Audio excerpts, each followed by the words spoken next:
Alright guys, woo! Magandang araw. Naalala mo na yung mga kasibihan na kataga ko na kayamanan ng Pilipinas. Ito na naman tayo. Kaya guys, kaya ako nag-video. Kasi nung dala ng anak ko kagabi mula sa suki namin sa palengke, sa isang sako, abay manidiscover ako guys.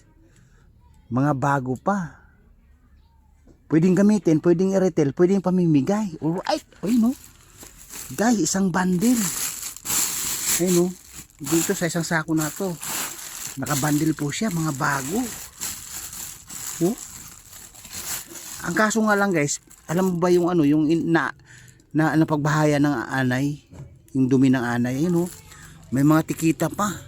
Yun, kayamanan ng Pilipinas, bundle guys, isang supot-puto, siguro may 3 kilo to, ang bigat lahat, ayun, ayun, ayun guys, kita nyo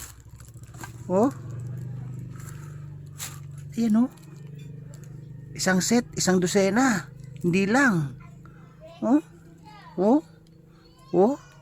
ayun guys, may tikita pa, may price pa yata ito yung mga nilalabas guys na mga sa bodega na nagpapalit ng brand new stock at nilalabas yung old stock katulad nito. Parang may pinagbahayan ng anay guys, ayun, ano lang, lalaban lang to guys, brand new na naman. Hindi pa siya gamit guys, set po siya, dosi-dosi na po siya. Alright, ayun, sayang no. Ay, kung ako'y babae, nako, ayun iba-ibang kulay,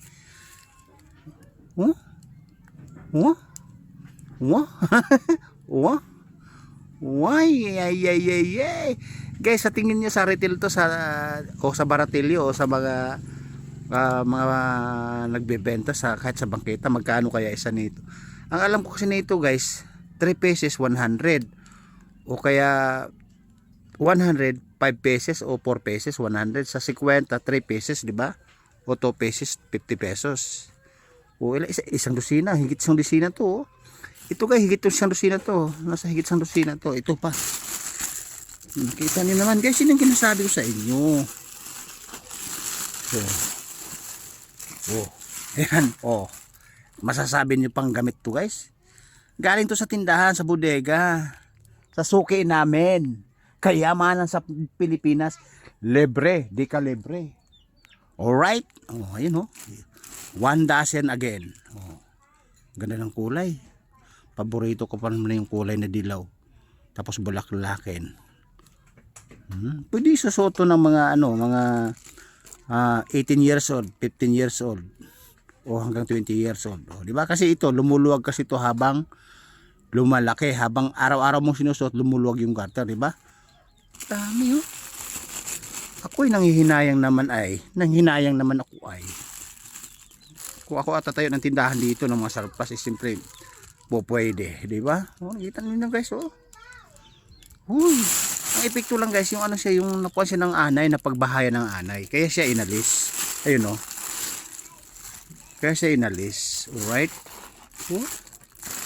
Kagsayang naman. Ako'y nanghihinayang naman, tapos itatapon lang nila. Siyempre, sabi ni bigay sa atin guys, binahaya ng anay, kunti lang naman yan, masabon mo lang ng Sunrox yan. Ala na, tanggal na yan, brand new na naman. Bakit brand new to, hindi pa gamit. Kumbaga, ibig sabihin, pag nilinis mo, matatanggal kasi putik lang naman yan bahay ng anay lang naman yan Kita din naman guys, my goodness, what happened? Diba? Sinusuyo ko lang sa inyo guys yung kayamanan ng Pilipinas.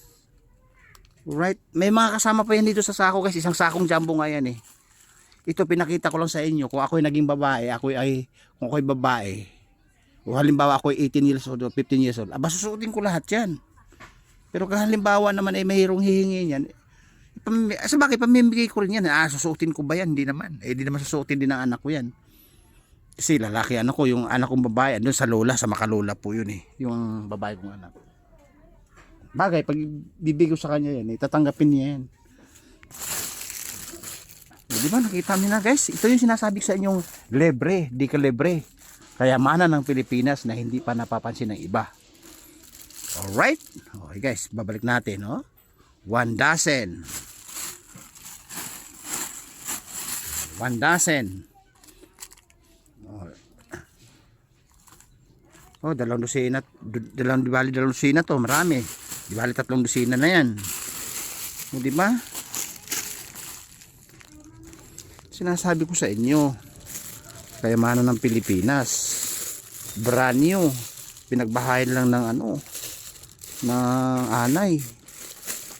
O, di ba?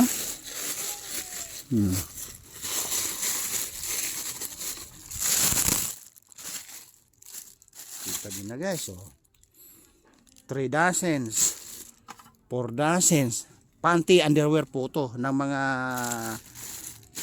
dalagita, 16, 18 hanggang 20. Alright, oh, nakita nyo na, oh, di ba? Guys, may mga kasama pa yan, oh. Mga gamit. May speaker pa. Right, guys, pinasiyo ko lang sa inyo yung kayamanan ng Pilipinas na brand new ay nilalabas pa, hindi pa siya gamit. Right, yung sinasabi ko sa iyo, again, libre di kalibre, kayamanan ng Pilipinas. Magaling kang makikisama, magaling kang, so, pakikisamahan ka rin.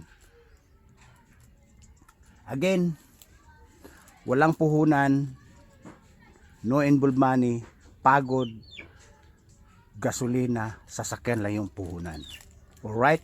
No involved money. Ayan guys, bukas makalawa, babiyahin na naman kami. Ayan, oh. Overwhelming na naman sa stock. Right? Babu!